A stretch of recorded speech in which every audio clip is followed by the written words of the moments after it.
Welcome, one and all video game aficionados, to the StutterBullet gaming channel, and today we are taking 3 full stock cars up Pikes Peak because it is Monday, and that's what we do. Before I begin talking about the stats of the cars, I want to make an update to the series. Is the fact that you will choose 3 cars in the comments. If just look up the list of what cars are available for the specs online, and post them in the comments for tomorrow, Tuesday, which will be Street Spec, and then Wednesday, which will be Dirt Spec, and then Thursday, which will be Performance Spec, Friday, which will be Raid Spec, and Saturday, which will be Circuit Spec.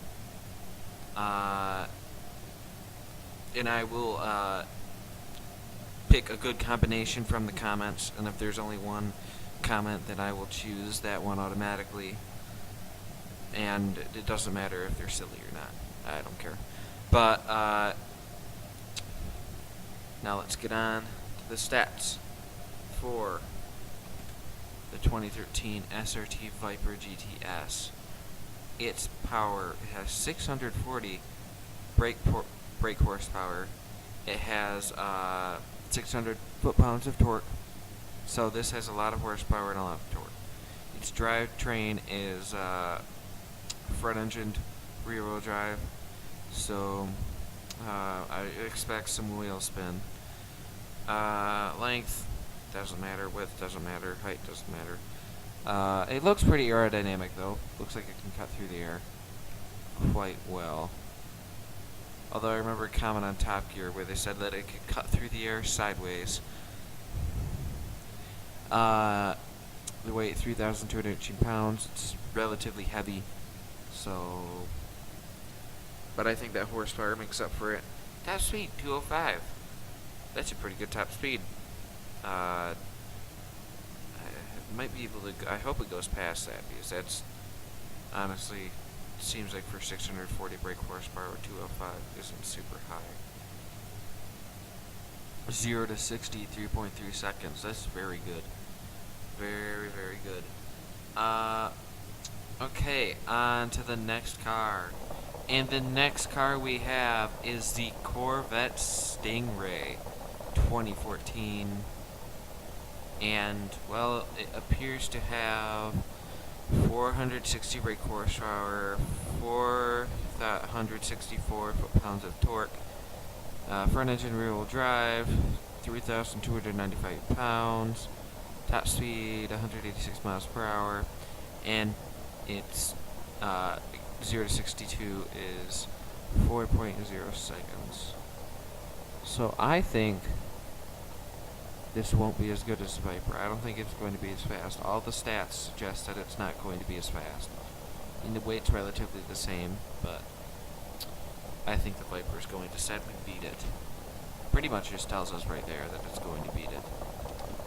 But a lot of it also depends on handling.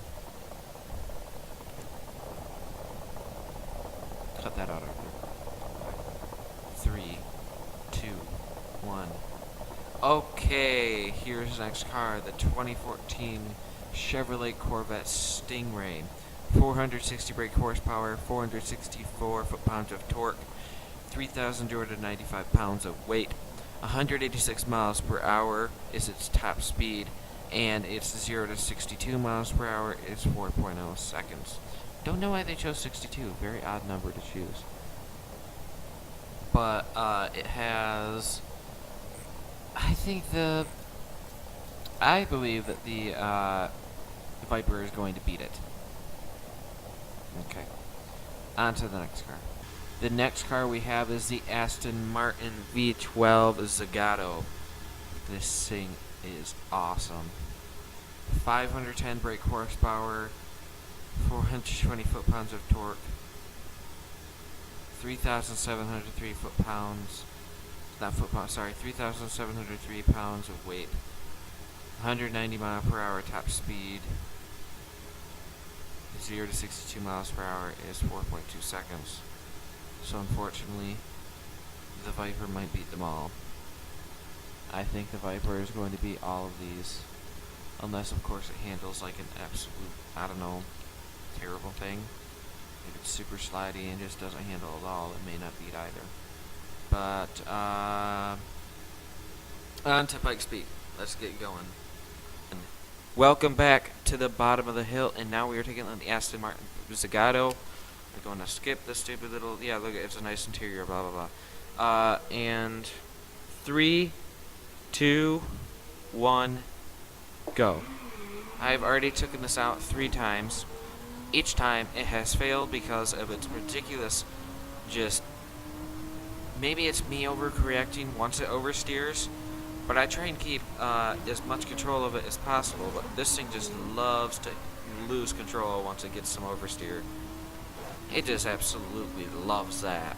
It's very annoying going up Pikes Peak, which is an extremely dangerous course, with many little bumps everywhere and things that could just throw a car around and make it just absolutely lose control.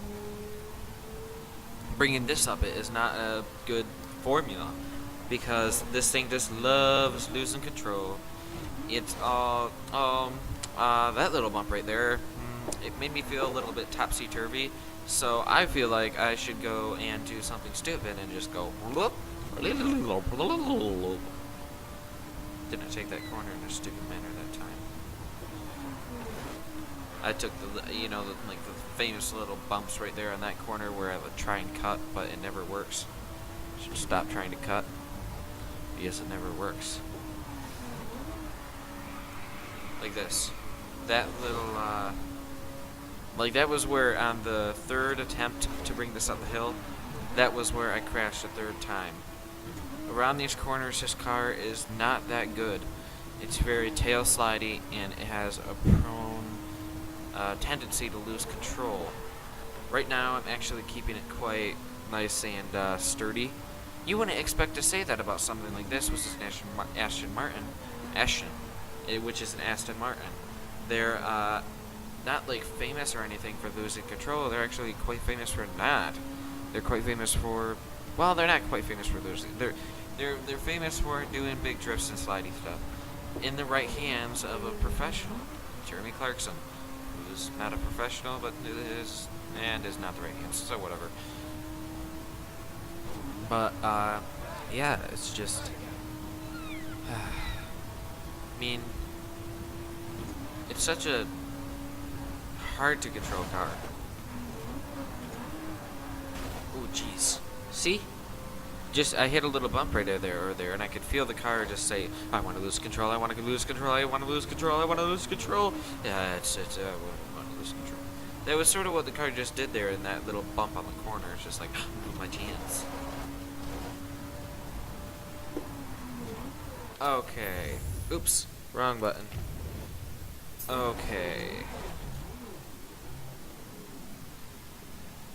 I will see you back at the bottom of the hill with the next car, which will be the Corvette Stingray. Welcome back to the bottom of the hill to the Chevrolet Corvette Stingray. And just look at this thing. Look at that, it has 4 exhausts right there, and the taillights look so awesome, and it just looks incredible. Just a really good looking car in my opinion. Let's look at the interior. All yellow, just nice big, actually a surprisingly large amount of boot space. That's very convenient and very nice. You don't really find that in something as fast as this. Okay. The mirror has buttons on it. It has OnStar, SOS, and talking to someone through your head. Okay. Let's get on to the race. 3, 2, 1. Please don't be as tail slidey as the Aston. I really want something that's not so tail slidey. Come on, come on, come on, come on, come on, come on, come on, come on, come on, come on, come on, come on, da, da, da, da.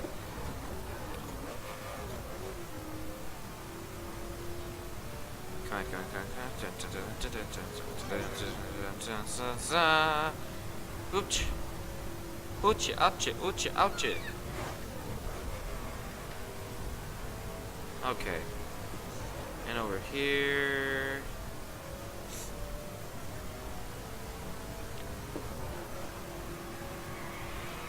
yeah, this is as tail sliding as the Aston. Although I bet the Aston is going to beat it by quite a fairly large amount. Or maybe it's going to be the other way around and I'm an idiot. Probably another 2. Probably number 2. I hope it's number 2. I really want to see either the Corvette or the Viper win. The Viper, I don't see any way of it not winning. I don't think I did the best of choices when I chose the Viper. I could have chose something a little bit slower, but maybe I could have chose the Spiker C8 Aileron. I don't know how much horsepower that has, but it probably didn't have 640 like the Viper. Although that could handle like even worse than the Aston. That's the thing. This is handling very well so far. Like really well. It has a little bit of tail slidiness, but other than that, it's not too affected by the bumps. It seems to deal with them quite well for what it is, which is pretty much just like an American supercar. Yeah, that's right. I just said a Corvette was a supercar, not a sports car. Because, well, I mean, look at it. It pretty much is just a supercar. It has, I don't think it really has the horsepower or the torque of a supercar. I mean, 410 isn't very much, but it sure has the handling. It definitely has the handling of a supercar. So it's very, very nice handling. And I greatly, greatly appreciate that. Okay. Oh, watch the rocks.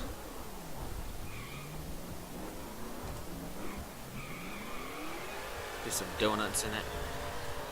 So, I think that this car did quite well. And I believe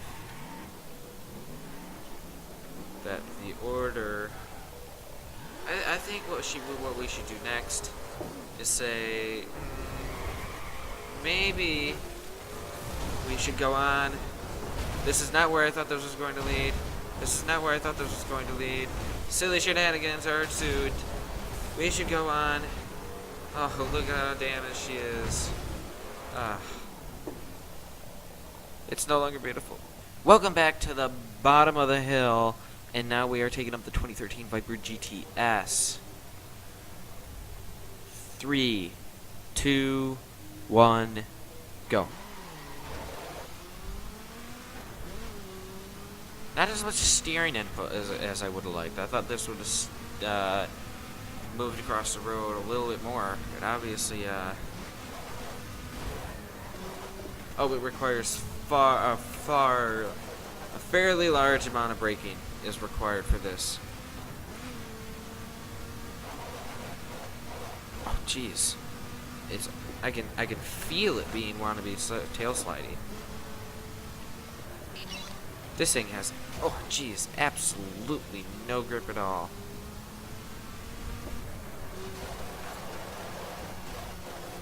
It's funny. It just feels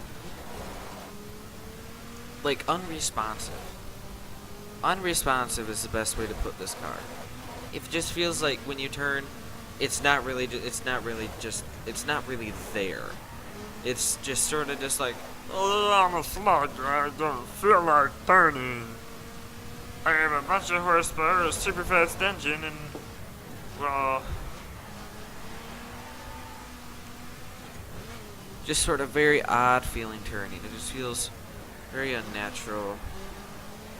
Sort of doesn't feel like it sticks to the road, and it's going to start raining, so there we go. I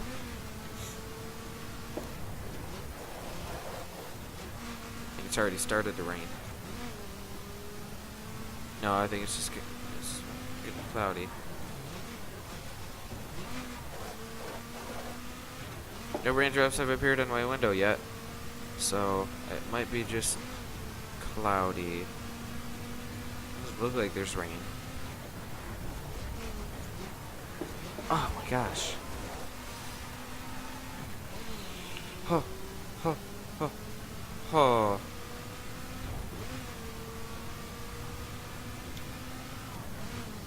Okay. That was interesting. Let's see how it handles this little jump. Or potential jump. I had to brake a lot for that corner. Not more than usual.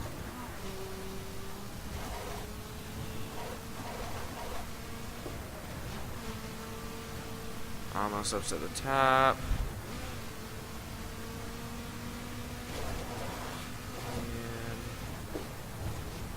Oh, jeez. Oh, yeah, okay. Get in the face on the grass. Okay. Well, let's look at the times for the cars. Unsurprisingly, even though it felt sort of odd and just wasn't my favorite, the GTS, the Viper GTS, got a 234.49. The Aston Martin V12 Zagato got a 239.54. And the 2014 Corvette Stingray got a 240.91. So it sort of went in order of horsepower there. Viper GTS had the most, came in first. Aston Martin had the second most, came in second. Stingray had the least, came in third. I was expecting the Stingray to get higher than the Zagato, or hoping for it to get higher than the Zagato. I didn't expect either of them to beat the Viper, which is maybe a little bit of a bad choice on my part, but yeah, footage is already recorded. So, do I have anything else to say? Well, it's been a fantabulous time, and I will see you all in the next one.